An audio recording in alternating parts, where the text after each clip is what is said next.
ما شاء اللہ لا حول ولا قوة الا باللہ العلی العظیم حسبی اللہ نعم الوکیل نعم المولا ونعم النصیر بسم اللہ الرحمن الرحیم الحمد للہ رب العالمین الصلاة والسلام والتحیة والإکرام على النبي الأمي العربي المكي المدني الرسول المسدد المحمود الأحمد أبي القاسم محمد اللهم صل على محمد وآل محمد وآله الطيبين الطاهرين المعصومين المظلومين ولعنة الله على أعدائهم أجمعين. أما بعد فقد قال الله تبارك وتعالى في كتابه المبين بسم الله الرحمن الرحيم هو الذي أرسل رسوله بالهدى ودين الحق ليظهره على الدين كله ولو كره المشركون. صلوات پر محمد وعلى اللهم صل على محمد وآل محمد. وہی اللہ نے الہی کہ اللہ نے رسول کو مبعوث کیا ہے کہ تمام ادیان پر اللہ کا دین غالب ہو جائے اور یہ ہو کے رہے گا خواہ مشرکین کو کتنا ہی ناگوار کیوں نہ ہو. اور ہم دیکھ رہے ہیں گزشتہ مجلسوں میں میں نے مختلف مواقع پہ اشارے کیے. آج دنیا میں بہت سے الفاظ جو ہر ملک میں رائج ہیں، ہر سیاستداں کی زبان پہ ہیں، ہر لیڈر دہرا رہا ہے. وہ الفاظ ہیں انسانیت، اخلاق، مساوات، برابری، امن، عاشقی، انسانیت کا احترام، حقوق انسانی. یہ تمام الفاظ اسلامی ڈکشنری کے الفاظ ہیں. اس سے پہلے دوسرے مذاہب میں یہ الفاظ پہنچے نہیں تھے. اسلام نے یہ الفاظ پہنچایا. یہ الگ بات ہے کہ ان لفظوں کا استحصال کیا جا رہا. کیا بات. اس کے مفہوم کو غلط جگہ پر استعمال کر کے اس کا مس یوز کیا جا رہا ہے. مگر دنیا ان لفظوں سے آشنا ہوئی اسلام کے ذریعے. اسلام اور سائنس میں، دین اور سائنس میں جو فرق ہے وہ صرف اتنا ہے کہ سائنس کا موضوع ہے مادیات سبحان اللہ، اور دین کا موضوع ہے معنویات. سبحان اللہ. ہر شے کی دو حیثیتیں ہوتی ہیں، ایک مادی حیثیت، ایک معنوی حیثیت.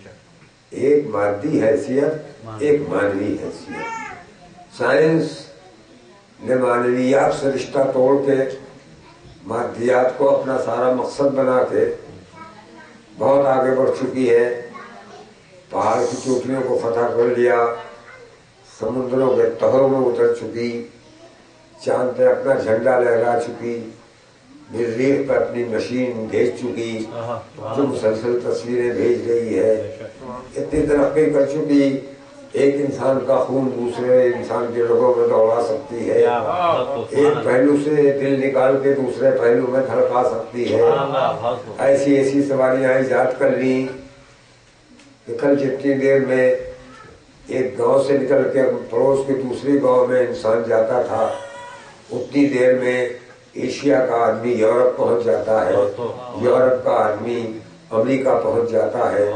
ترقی کرتی چلی جا رہی ہے، لیکن ہر چیز کی ایک حد ہوتی ہے. لامحدود صرف ذات الہی ہے. ایک نہ ایک دن مادیات کی دوڑ میں جب انسان تھک جائے گا اسے پلٹ کے واپس آنا پڑے گا. صاحبان فکر النظر ارباب دانش، میں آپ سے توجہ کا طلبگار ہوں، پلٹ کے آنا پڑے گا. اس لیے کہ ان ترقیوں کے باوجود ہر طرح کی آسائشیں انسان کو مل چکی ہیں، ہر طرح کے آرام دینے والی مشینیں انسانوں کے پاس ہیں. باہر برف باری ہو رہی ہے، اندر کمرے میں بیٹھا ہوا انسان ٹیمپریچر کو کنٹرول کرنے والی مشین لگائے ہوئے ہے. کمرے میں گرمی ہے، باہر لو کے جھکڑ چل رہے ہیں، آگ برس رہی ہے، دھوپ بے انتہا شدید ہے، اندر کا ٹیمپریچر انسان کنٹرول کیے ہوئے ہے، کمبل اوڑھ کے لیٹا ہوا ہے، مزے لے رہا ہے. وہ کام جو کل ہاتھ سے ہوتا تھا آج مشینوں سے ہو رہا ہے. کپڑے مشینوں سے دھوئے جا رہے ہیں، کھانا مشینوں پر پک رہا ہے، برتن مشینوں پر صاف کیے جا رہے ہیں.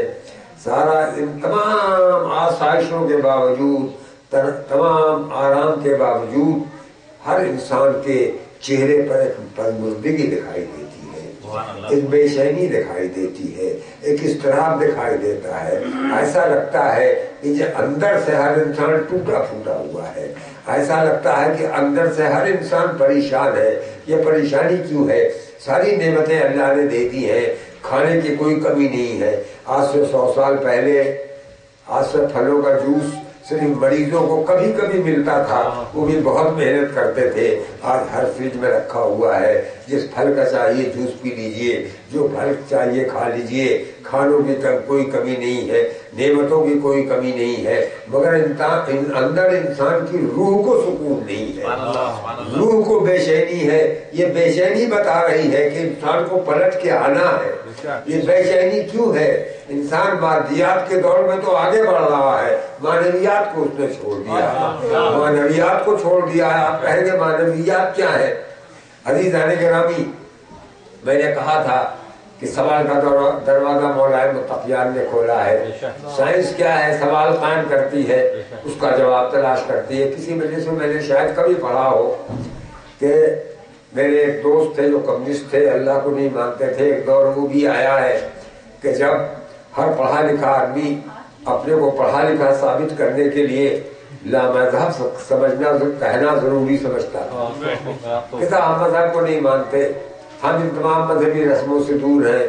اس کا مطلب ہے یہ بہت بڑا دماغ رکھتا ہے، بہت زیادہ پڑھا لکھا ہے، بہت زیادہ قابل ہے، بہت زیادہ قابل ہے. تو میرے ایک دوست جو کمیونسٹ تھے وہ کہتے تھے میں اللہ کو نہیں مانتا، ہاں امام حسین کو مانتا ہوں.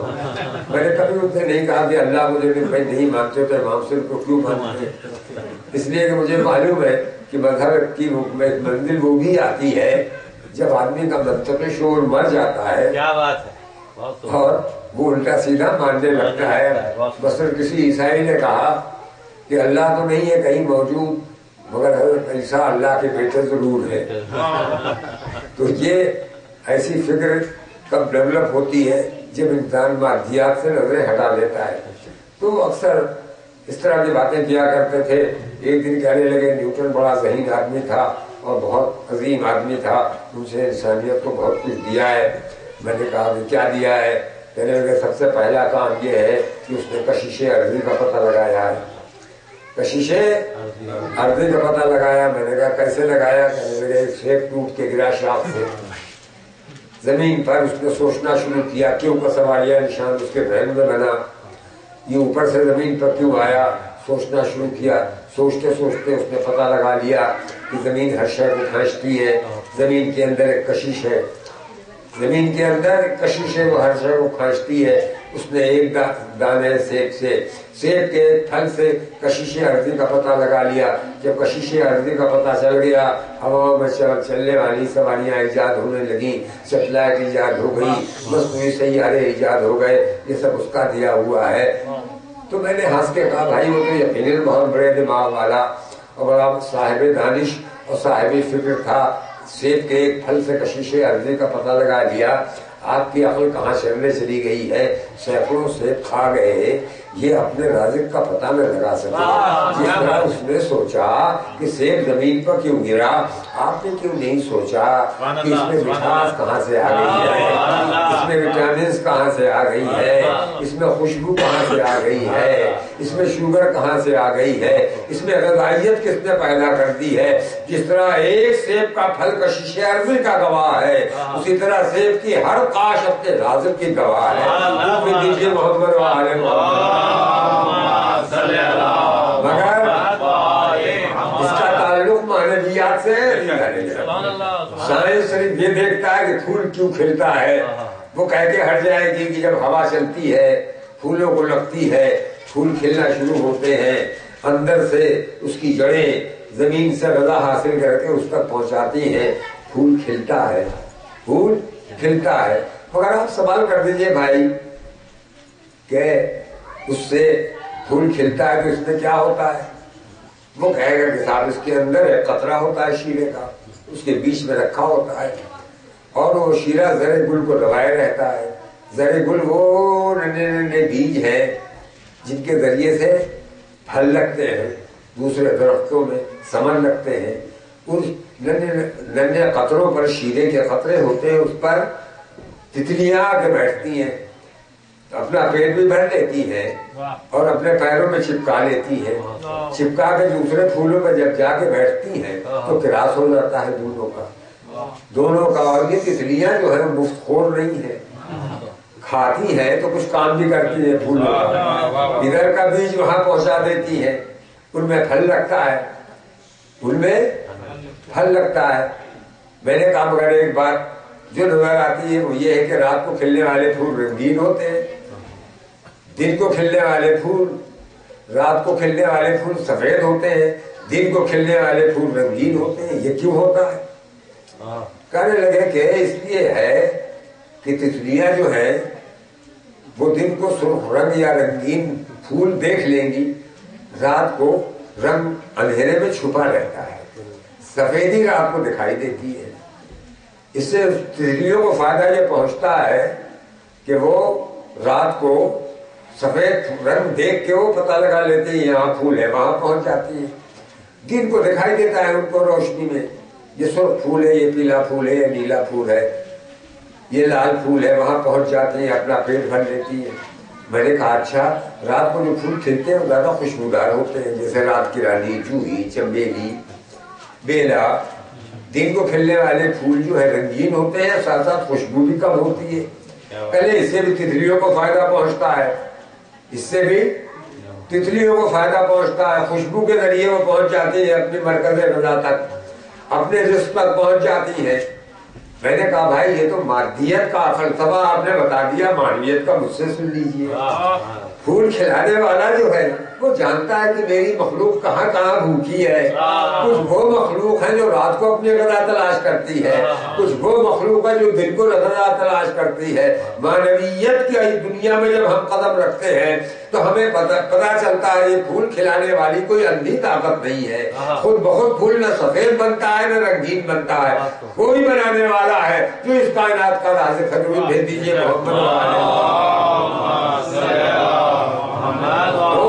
آدمی کو لوٹ کے آنا ہے، مادیت کے جب انتہا پر پہنچ جائے گا اور بے چینی بہت بڑھ جائے گی تو وہ لوٹ کے آنا آئے گا۔ اور اب میں بچوں کو اپنے سمجھانے کے لیے، نوجوان میرے سامنے بیٹھے ہیں، ذرا مادیت اور معنویت کا فلسفہ سمجھا دوں۔ ہر شے کی ایک معنویت ہوتی ہے، ایک مادیت ہوتی ہے۔ مثلاً $100 کا ایک نوٹ ہے، میرے پاس 1000 روپے کا ایک انڈین نوٹ ہے، میں نے آپ سے کہا یہ لے لیجیے، اپنا والا مجھے دے دیجیے، تو آپ کہیں گے نہیں۔ میں نے کہا کیوں؟ اتنی بڑا یہ بھی ہے، اس میں بھی چھپائی ہوئی ہے، اس میں بھی چھپائی ہوئی ہے، اس میں بھی رنگ لگا ہے، اس میں بھی رنگ لگا ہے، ناپ لیجیے، اگر ذرا سا چھوٹا ہو تو میرا والا 2 لے لیجیے، آپ اپنا 1 دے دیجیے۔ آپ کہیں گے بھائی دیکھیے کاغذ وہ بھی ہے، کاغذ یہ بھی ہے، تو آپ کہیں گے دیکھیے یہ تو کاغذ ہونا مادیت ہے، رنگین ہونا مادیت ہے، چھپا ہوا ہونا مادیت ہے، معنویت ایک الگ چیز ہے۔ ہم نے کہا وہ کیا ہے؟ کہنے لگے مادیت تو دونوں کی برابر ہے مگر معنویت میں فرق ہے، اس کی قیمت مارکیٹ میں زیادہ ہے، اس کی قیمت مارکیٹ میں کم ہے، مارکیٹ میں اس کی معنویت کچھ اور ہے، اس کی معنویت کچھ اور ہے، میں نہیں بدل سکتا۔ تو آپ نے سمجھ لیا معنویت کسے کہتے ہیں؟ اچھا صداقتیں 2 ہوتی ہیں دنیا میں، 2 صداقتیں، یہ بھی یاد رکھیے میرے میں اپنے بچوں سے کہہ رہا ہوں، صداقتیں 2 ہوتی ہیں، معنوی صداقت اور مادی صداقت۔ نہ مادی صداقت سے انکار کیا جا سکتا ہے اور نہ مانوی صداقت سے انکار کیا جا سکتا ہے۔ اگر کوئی مادی صداقت سے انکار کرتا ہے، مانوی صداقت کا اقرار کرتا ہے تو وہ بھی ایک آنکھ کا کانا ہے، اور کوئی مادی صداقت کا اقرار کرتا ہے اور مانوی صداقت کا انکار کرتا ہے تو وہ بھی ایک آنکھ کا کانا ہے۔ آدھا علم اس کے پاس ہے، آدھا علم اس کے پاس ہے۔ اب یہ ہماری قوم کی بد نصیبی ہے کہ ہم نے علم کے لیے دو الگ الگ سینٹر مرکز قائم کر لیے ہیں، ایک طرف مدرسے چل رہے ہیں، ایک طرف کالج اور اسکول چل رہے ہیں۔ ادھر مادیت کی تعلیم دی جاتی ہے، یہاں مانویت کی تعلیم دی جاتی ہے، وہ بھی ادھوری یہ بھی ادھوری، وہ بھی ادھوری یہ بھی ادھوری۔ اور عزیزان گرامی، مانویت جو ہے وہ مادیت کے ساتھ جڑی ہوئی ہے، مادیت کو چھوڑ کے مانویت کا علم حاصل ہی نہیں کیا جا سکتا، اس لیے کہ مانویت جو ہے مادیت ہی میں ہوتی ہے، الگ کہیں نہیں ہوتی۔ تو مادیت کا علم کوئی اور حاصل کر رہا ہے، مانویت کا علم بیٹھا ہوا کوئی اور حاصل کر رہا ہے، اس علم کا صرف کہاں کرے گا؟ ہواؤں میں، اس لیے مادیت تو اس کے قبضے میں ہے۔ تو یہ مصیبت یہ آ گئی کہ علم کے دو ٹکڑے کر دیے گئے، علم دین الگ ہے، علم دنیا الگ ہے۔ علم دنیا سیکھنا ہے تو جاؤ کالج میں، علم دین سیکھنا ہے تو آؤ مدرسے میں۔ اب مدرسے سے وہ پڑھ کے نکلے، کہاں لگائیں گے اسے؟ ان کے قبضے میں ایک مسجد ہے، ایک ادا خانہ ہے، مثلاً مسجد ہے، مسجد کے سین میں وہ بیٹھے ہوئے جتنا چاہے اپنے علم کو استعمال کر لیں۔ مسجد کے بعد ان کے پاس پھر قبرستان ہی ہے۔ جب کوئی مر جائے گا تو کہیں گے بلاؤ مولانا کو، بلاؤ مولانا کو۔ اتنی لمبی زندگی جو ہے اس میں مولوی کا کوئی دخل نہیں ہے، بیچارے نے کوئی علم ہی نہیں حاصل کیا۔ اسپتال جو ہے وہ علم دنیا والوں کے قبضے میں، دکانیں علم دنیا والوں کے قبضے میں، شاپنگ سینٹر علم دنیا والوں کے قبضے میں، جتنے میدان ہیں علم دنیا والوں کے قبضے میں، فارمنگ علم دنیا والوں کے قبضے میں۔ ان کے قبضے میں کیا ہے؟ قبرستان۔ جہاں کوئی مر گیا فوراً آئے، جہاں کوئی آ گیا فوراً نکل کے آ گئے کہ ہماری ضرورت ہے، یہاں ہماری ضرورت ہے۔ عزیزان گرامی، کیا اسلام صرف موت کا مذہب ہے؟ دین سے کوئی تعلق اس کا نہیں، دین سے اس کا کوئی تعلق نہیں ہے۔ اچھا چلیے، یہ قبر میں اتار دیں گے، نماز جنازہ پڑھا دیں گے، مریض کو اسپتال کون پہنچائے گا؟ اس لیے کہ مرنے والا پہلے بیمار بھی پڑتا ہے، مرنے والا پہلے بیمار بھی پڑتا ہے۔ کیا اس بیمار سے اسلام کا کوئی تعلق نہیں ہے؟ عزیزان گرامی، جتنا واجب ایک میت کو دفن کرنا ہے اتنے ہی بڑا واجب ایک مریض کو اسپتال میں پہنچانا ہے۔ اگر کوئی پہنچانا نبالا نہیں ہے تو ہر مسلمان کا فریضہ ہے کہ وہ پہنچائے۔ یہ مصیبت کیوں آ گئی؟ مصیبت اسی لیے آئی کہ علم کے دو ٹکڑے کر دیے گئے، علم کے دو ٹکڑے کر دیے گئے۔ اور بالکل اس کی مثال ایسی ہے کہ کسی ہاتھی کی آپ آنکھ نکال لیجئے، رکھ دیجئے الگ، تو آنکھ بغیر جسم کے دیکھ نہیں سکتی، جسم بغیر آنکھ کے دیکھ نہیں سکتا، وہ بیکار یہاں رکھی ہوئی ہے۔ فرض کیجیے مسجد میں روشنی، آنکھیں جو ہیں وہ مسجد میں رکھی ہوئی ہیں، اندھا ہاتھی سائنس کا بھاگا چلا جا رہا ہے، چاہے مریخ پر پہنچ جائے، چاہے چاند پہ پہنچ جائے، چاہے مشتری پر پہنچ جائے، انسانیت کو رونتا ہوا جا رہا، آگے زندگی کو تباہ کرتا ہوا جا رہا، اخلاقیات کو مارتا ہوا جا رہا، نرم احساسات کو فنا کرتا ہوا جا رہا ہے، محبتیں مر رہی ہیں، شفقتیں مر رہی ہیں، مادی ترقی ہوتی چلی جا رہی ہے، ہوتی چلی جا رہی ہے، ہوتی چلی جا رہی۔ ہو گیا؟ مگر اب ایک بات بھی بتا دیں آپ کو کہ یہ بتائیے کہ امام محمد باقر علیہ السلام، امام جعفر صادق علیہ السلام نے جو درسگاہ کھولی تھی وہ مدرسہ تھا کہ کالج؟ ایک بار سوچیے اپنے، آپ فوراً جواب مل جائے گا، خود ہی آپ کا وجدان جواب دے گا۔ کیا تھا وہ؟ اسکول تھا، مدرسہ تھا؟ دونوں تھا، ہے نا؟ وہ نہ مدرسہ تھا آج والا، نہ کالج تھا آج والا، وہ علم کا سر چشمہ تھا۔ وہاں جابر ابن حیان بھی پیدا ہوتے تھے اور وہاں ہشام بھی پیدا ہوتے تھے جو بحث کرنے والے ہیں۔